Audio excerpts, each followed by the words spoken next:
You know, when I am doing a long drawn out project like these two Yellowstone coaches, many would say this sanding process has got to be the hardest process of the whole thing.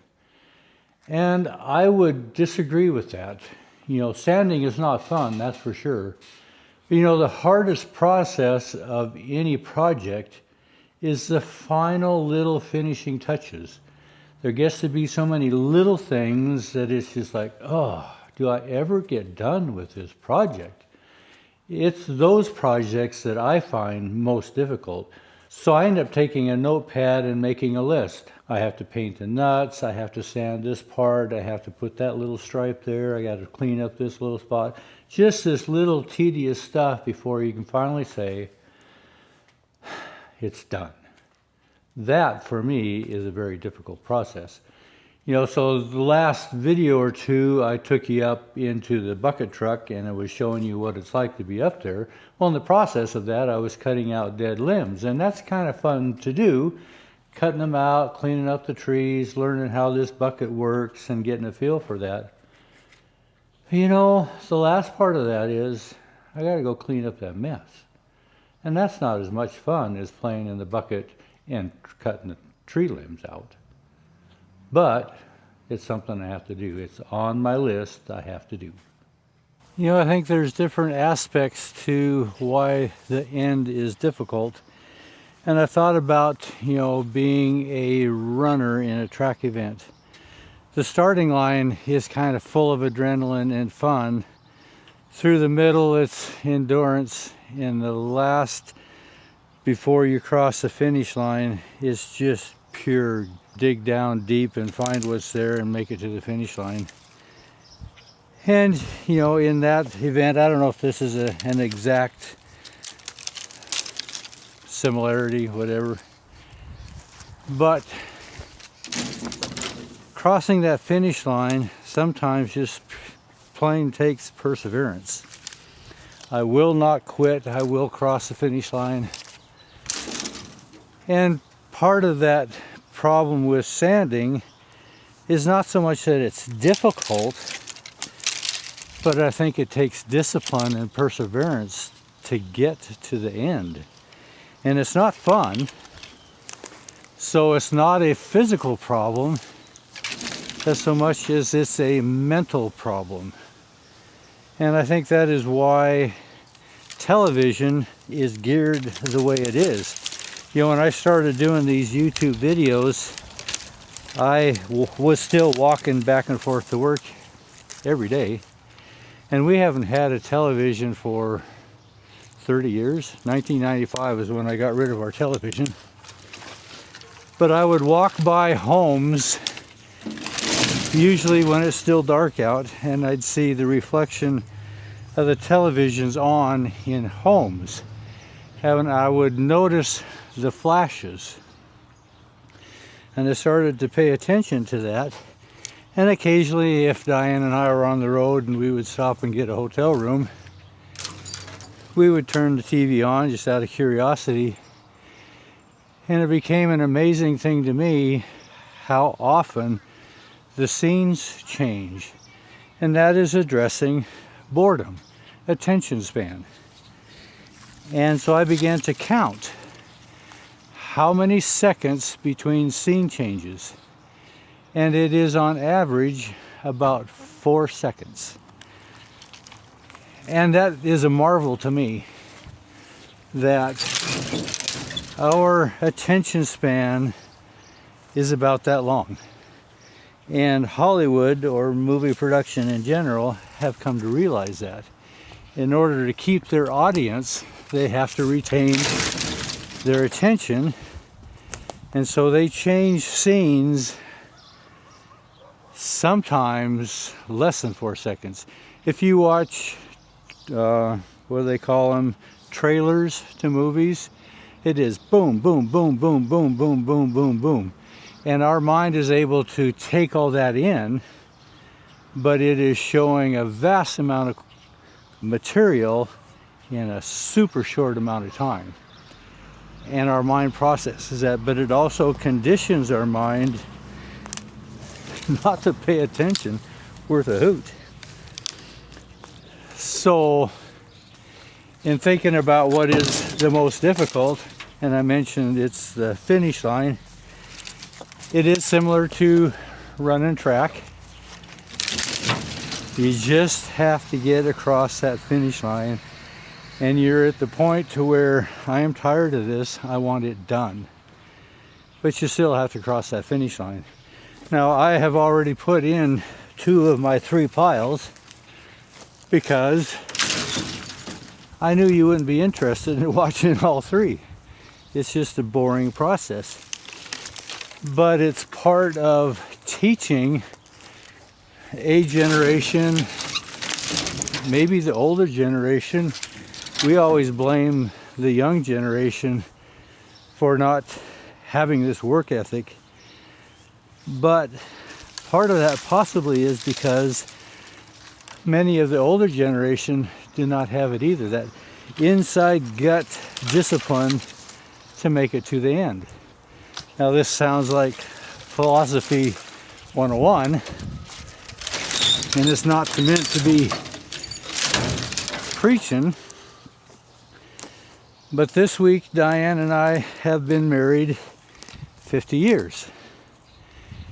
And the starting line was really fun. And there were years, they call the honeymoon years, that were really fun. But you know, there's years in there when you're in the middle of the race and it's sweating and it's not so fun. You could just say, I quit. It's not fun anymore. I'm moving on to somebody that's more fun. And why do we have the divorce rate that we have today? Because it's not fun anymore. Where is the discipline to cross that finish line till death do us part?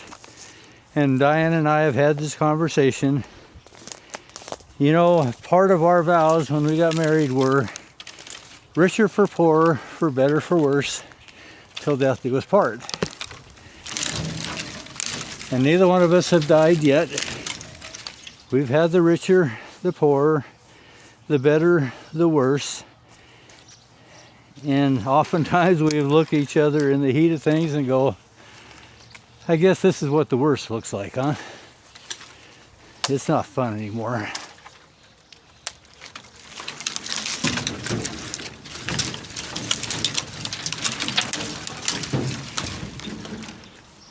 That didn't work so well, did it? So, I wonder if it isn't the monotony of the finish line that is so difficult. See, I got the big branches in there, but I got all this little stuff. I'd rather just quit. But I still got to finish all this little stuff. Should have brought a rake, huh?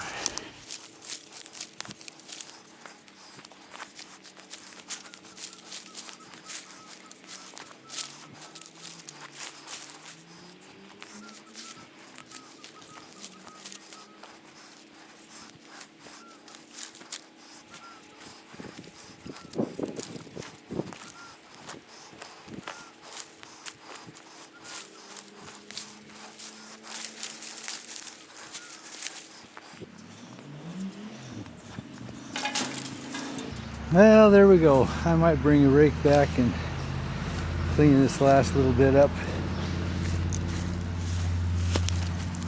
We're pretty good. I'm going to go dump this in a burn pile. And I mentioned last time that I like to do that vent pipe. I did go to town and get some cement, so hopefully I can get that done. Standing behind the branch here, aren't I? You know, as I've been cleaning this up,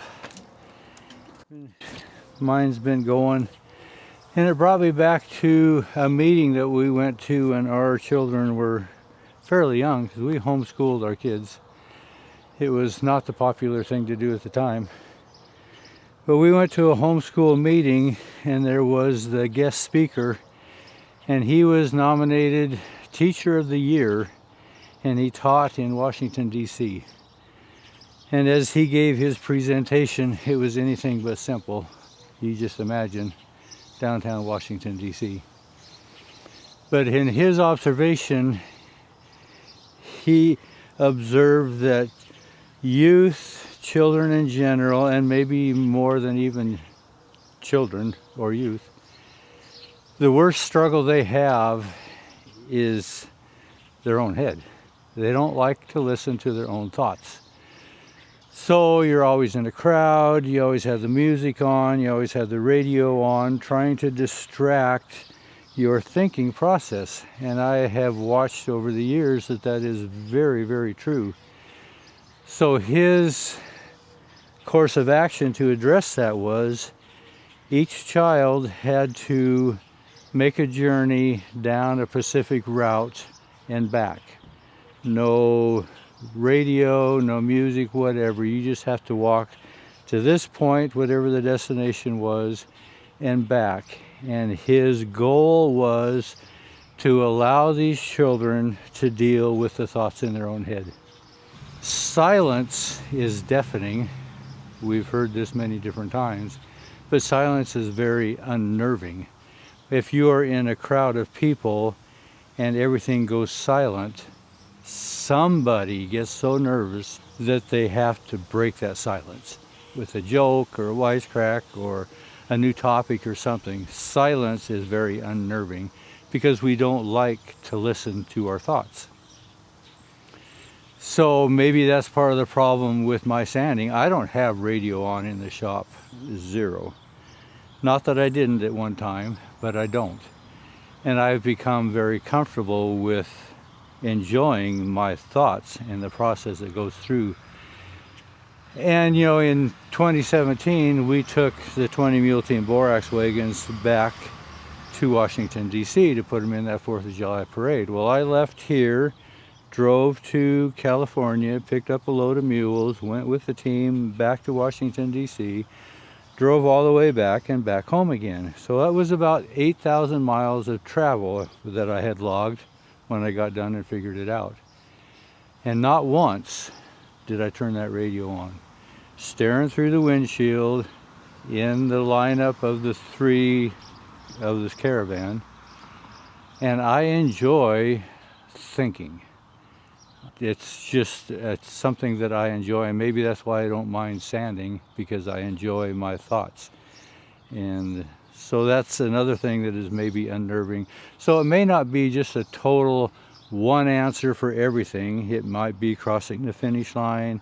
It might be that we're uncomfortable with our thoughts. We don't know how to discipline through the hardships of it, whatever it is. We all have something that is super difficult to do. We would like to be in the limelight and have the glamour and glory all the time. And I have visitors come through the shop, and I'm in the process of sanding, and I will kind of make a jest or a joke saying, this is the glory and glamour of wheelwright work. It's anything but.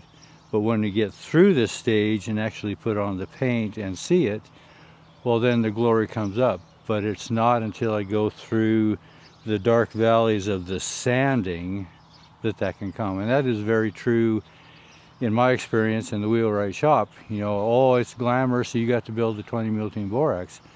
I'll tell you, there's 40 years before that it was pure grit and get it done.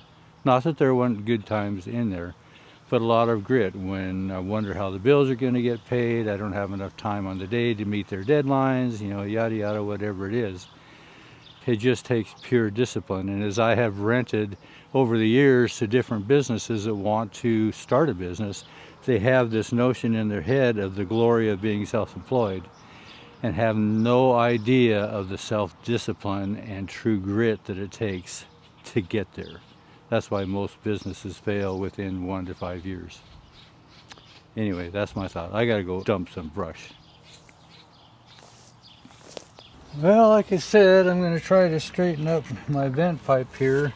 Some of these clamps are here and they have just pulled out of the brick. This little screw and plastic insert that was in the brick is still on this plumber's tape that they used to fasten this to the wall. So I think I'm just going to take some epoxy and epoxy this inset back into it. As you look up the wall, there are some straps left, but I don't see the screws and inserts. So I'm going to have to get in the bucket and go up and put plugs in there, try to make this work. But I'm going to start with a little epoxy and just do this one first before I have to get into the bucket. This is a clear epoxy that's supposed to set up in like 5 or 6 minutes, so you don't have a lot of working time. Whoa, way too much. I guess you use what comes out to begin with.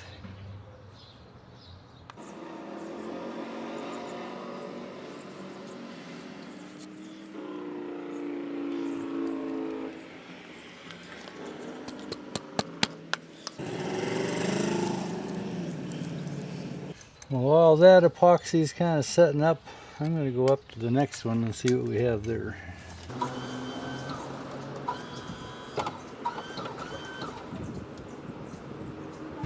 So this was the old insert out of this one, and I need to add another one here.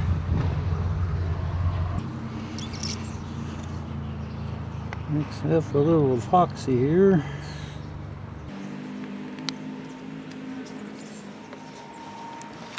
We get this one to stay in a little better.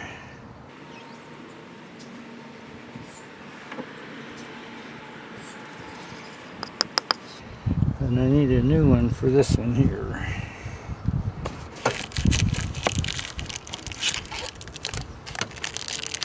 There's a few extras here.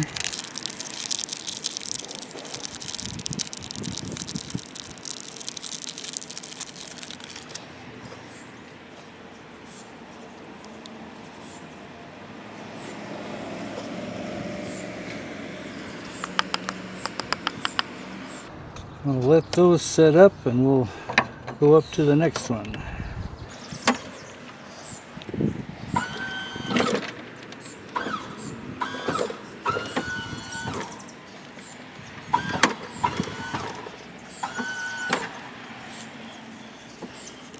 So this insert is still with this one.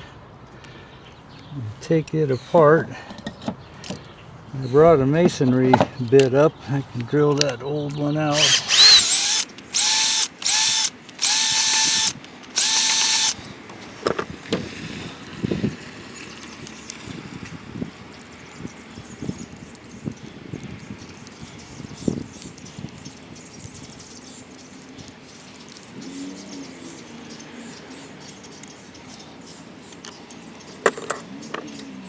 Be able to put that back in there. Gonna mix just a little more epoxy here.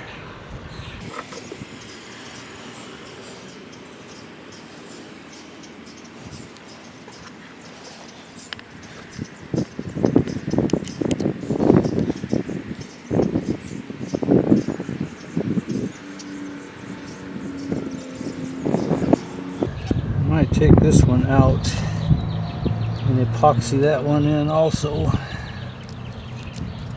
if it wants to come out.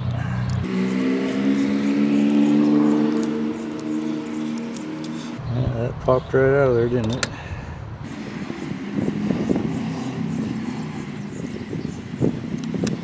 Might as well epoxy them both while we're here.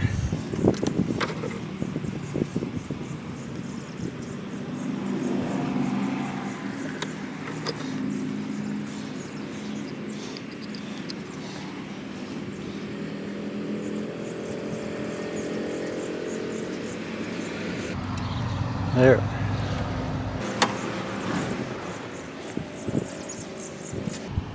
We go up a little bit. I don't know where the next one is.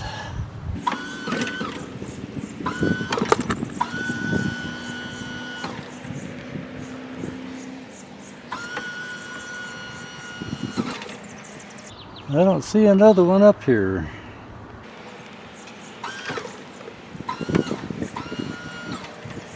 I don't think there's another one that went this tall.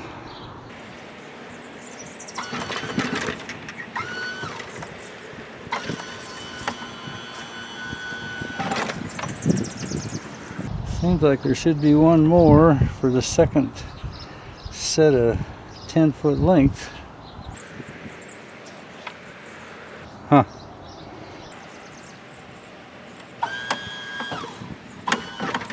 Well, this spot here is the last one. We might just have to make another one. I don't know. Maybe there wasn't ever one up there. I don't see it.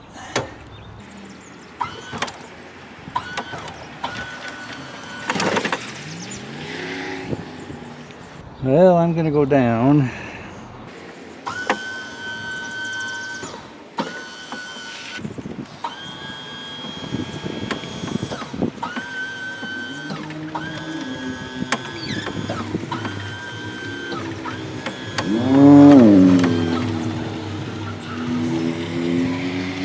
I may not have to add another coupling. I think that coupling is there. The top piece just came out of that. I don't know if my Schedule 40 is going to fit in there. It looks like it's a little lighter. I might put this into place and see what we have. Hopefully that stays. I'm going to go down and fasten that bottom one.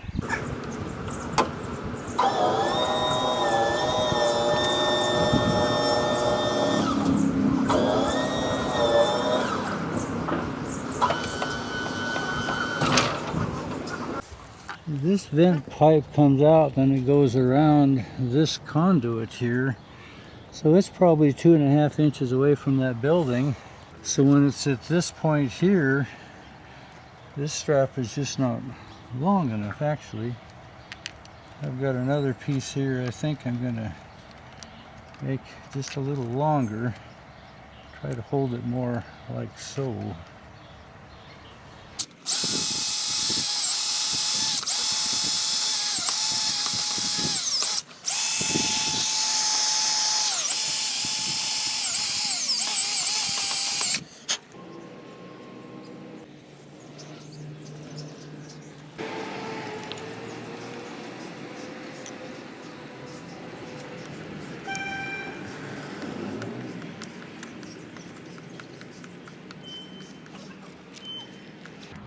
Main Street is busy today.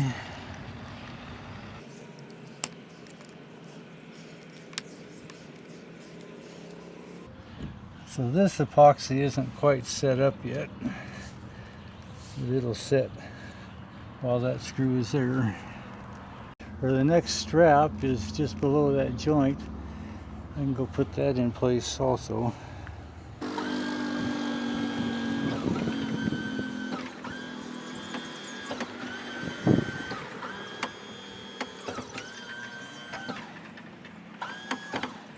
So I did lean up my other length of PVC here. This is where a strap needs to go. I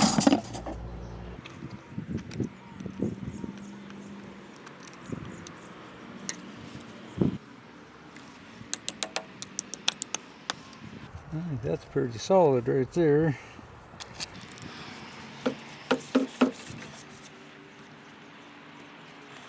And that just sets right in there. I'll go up to my next strap.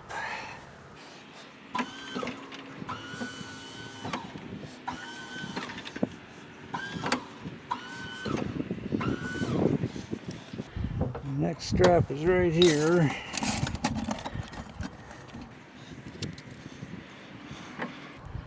We're up really close to the brick. This short strap might be okay for this one.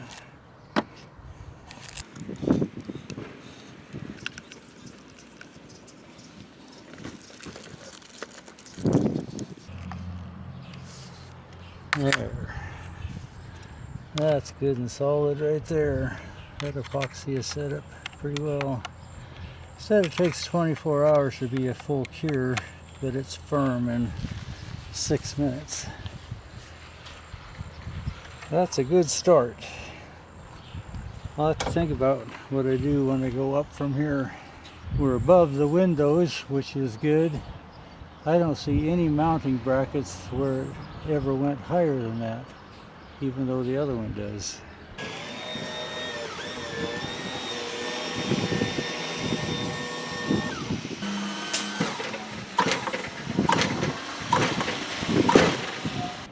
You see I got a little handy pouch to hold some tools. That was kind of nice. Well, we're secure again. We're above the window, which is a good thing. May have to go up further, but I don't have any more of these plastic inserts. And when I was up there, I didn't see any evidence where they were fastened before, so I don't know if it went clear up. Seems like it should go clear up, and it's not a problem going up further. I get some more inserts. I've got masonry bits, and I can go up higher, but that'll have to be down the road. And I'm going to be up and down working on these windows anyway, so at least it's secure again. Appreciate you coming along. Thanks for watching.